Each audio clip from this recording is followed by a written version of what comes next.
आदरणीय प्रधानमंत्री जी पिछली बार तो छठ तक दिया था आपने राशन मुफ्त में, इस बार भी छठ तक का क्यों नहीं आपने घोषणा किया? वैक्सीनेशन नीति के लिए जिम्मेवार कौन है गलत नीतियों के लिए? इसके लिए आप देश की जनता से माफ़ी मांगते। जिन घरों में मातम पसरा है आज आपकी नाकामी के कारण, गंगा माँ के गोद में लाशों के अंबार बिखरे पड़े थे। प्रधानमंत्री नरेंद्र मोदी का कल संबोधन था। संबोधन में उन्होंने वैक्सीनेशन को फ्री कर दिया है, साथ ही साथ सितंबर तक अनाज को मुफ्त कर दिया है।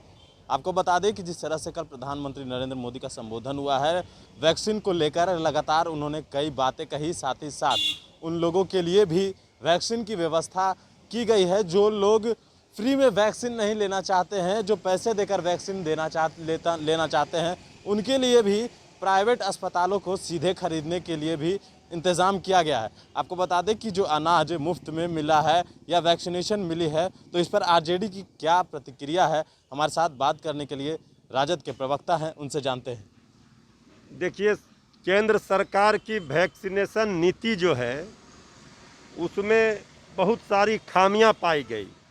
इसका नुकसान देश की जनता को हो रहा था। जब माननीय सर्वोच्च न्यायालय ने वैक्सीनेशन पर सरकार से सवाल किए, वैक्सीनेशन नीति स्पष्ट करने की बात की, लगातार विपक्ष हम लोग मांग कर रहे थे कि सरकार वैक्सीन फ्री दे, तो सरकार ने विपक्ष के दबाव में माननीय सर्वोच्च न्यायालय के कड़े तेवर के बाद आदरणीय प्रधानमंत्री जी देश की जनता के सामने कल आए और उन्होंने ये घोषणा की। उन्होंने सितंबर तक गरीबों को मुफ्त अनाज भी देने की बात की। तो आप आदरणीय प्रधानमंत्री जी पिछली बार तो छठ तक दिया था आपने राशन मुफ्त में, इस बार भी छठ तक का क्यों नहीं आपने घोषणा किया? वैक्सीनेशन नीति के लिए जिम्मेवार कौन है गलत नीतियों के लिए? इसके लिए आप देश की जनता से माफ़ी मांगते। जिन घरों में मातम पसरा है आज आपकी नाकामी के कारण, गंगा माँ के गोद में लाशों के अंबार बिखरे पड़े थे। कितने लोगों ने जान गंवाई सरकार की गलत नीतियों के कारण, सरकार की नाकामियों के कारण। आपने फ्री वैक्सीनेशन देने की घोषणा तो की, देर से ही सही, लेकिन आपने की। हम आपको धन्यवाद देते हैं कि आपको सद्बुद्धि आई, लेकिन आदरणीय प्रधानमंत्री जी इसके लिए भी आपको माफ़ी मांगनी चाहिए थी।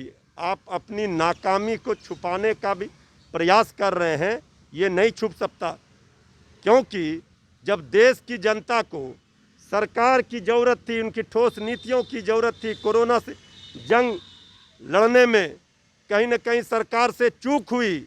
आप बंगाल में चुनाव प्रचार में व्यस्त हुए, आपकी पूरा केंद्र सरकार की पूरी टीम, पूरी फौज आपकी, और एक और इधर लाशों के ढेर पर देश खड़ा हो गया। चारों ओर आज हजारों लाखों घरों में मातम पसरा है। कम से कम उनके लिए भी दो शब्द कह देते, लेकिन इस नाकामी को आप छुपा रहे हैं। एक बार फिर से आप सिर्फ देश की जनता को भरोसा दिला रहे हैं। प्रधानमंत्री जी, आप तो ये बताना होगा कि जब एक वर्ष समय मिले, कोरोना के पहले लहर में आपने पीएम केयर फंड में जो राशि जमा किया उसका क्या हुआ? क्यों इस तरह का कुव्यवस्था देखने के लिए मिला? अस्पतालों में दवाई नहीं, बेड नहीं, ऑक्सीजन नहीं, एम्बुलेंस नहीं, दवाई की कालाबाजारी, हाहाकार, चीख पुकार, चित्कार चारों ओर। इस बात से कोई इनकार नहीं कर सकता। आप ये घोषणा किए हैं फ्री वैक्सीनेशन, विपक्ष का लगातार मांग था। माननीय सर्वोच्च न्यायालय ने जब आपके ऊपर सवाल किया और आप घिर गए जवाब देने में, तो आपने ये घोषणा किया है। इस घोषणा के लिए आपको धन्यवाद है।